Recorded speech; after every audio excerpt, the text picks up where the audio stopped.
Your company's called Prologue. I mean, how much do you watch the films to get into it to say? Because I think that you see titles as the sort of the beginning. Yeah, this is to set it up, and so you spend quite a bit of time. I have to watch the film. I have to read the script. I have to watch the film. I have to collect whatever material, research material they have, whatever production design stuff they have, fodder, creative material. Yeah.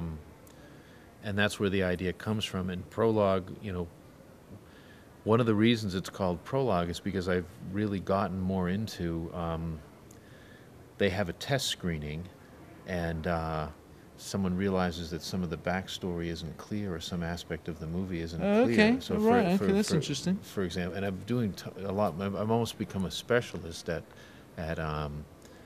setting something up that isn't set up in the show itself.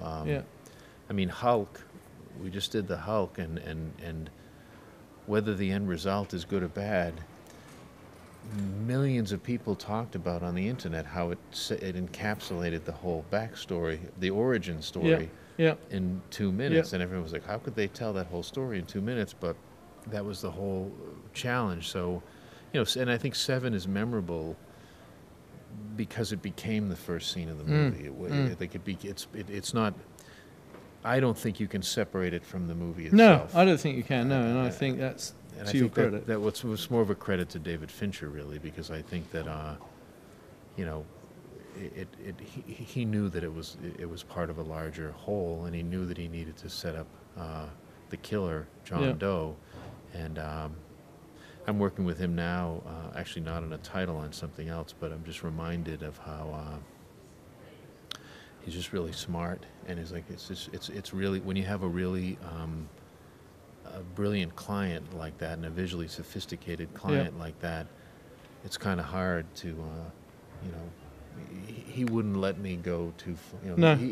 A good director sort of keeps it on track, but then there's other directors that are actually worried that the title's going to upstage the movie or something, I bet. and so they want to. Yeah. Well, there are a lot of turn it movies down that a come little out bit. with pretty cruddy titles, aren't there? The people that aren't doing the research and finding stuff, that are actually, just putting the stuff up, putting what they need to put up. There's a lot of bad design. There's a lot of bad design in the world. And what I find most irritating is how that a lot of the time the titles don't actually work with the rest of the marketing. Yeah.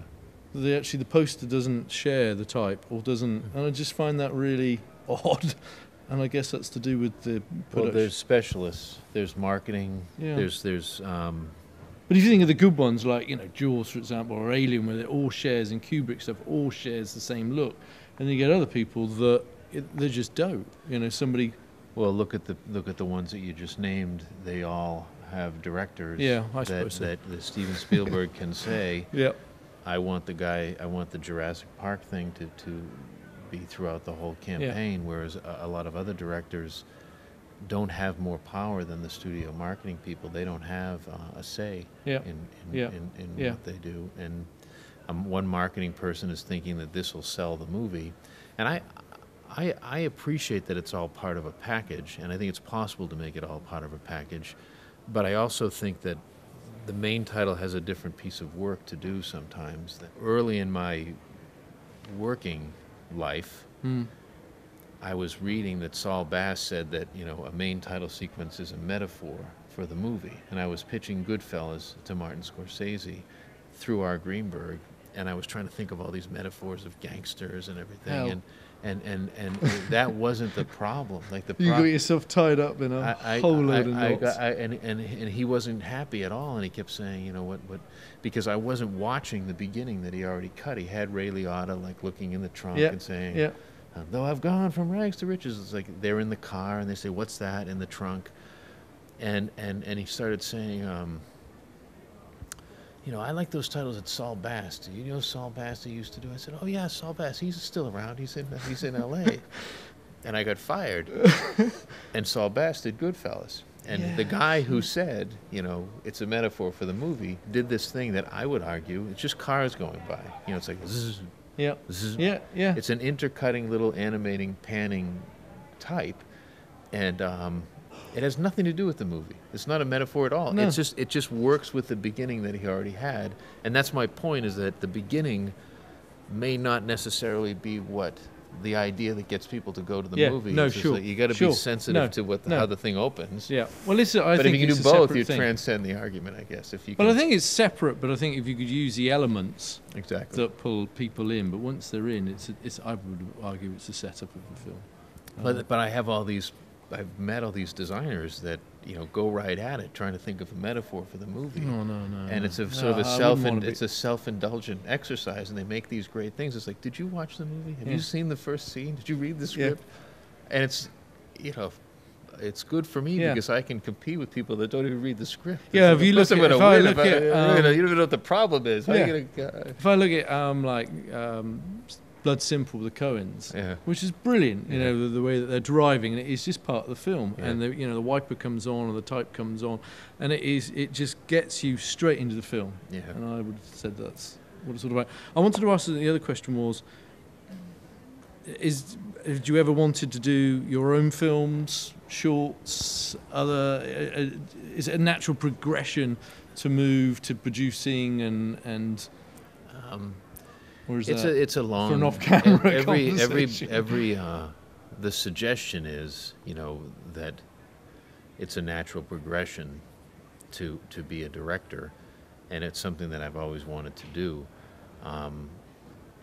but also I think there's something, the idea that Paul Rand pretty much did logos his entire life and became the best at that, I don't think is lesser. Like I don't look at his life and say no, not at all. No, but I'm just saying from my the justification that I used to think that I was kind of settling for less if I didn't aspire to be Ridley Scott, but I kind of like having my one little craft. You like what you do. Craft that I know how to do it. And I feel comfortable doing it.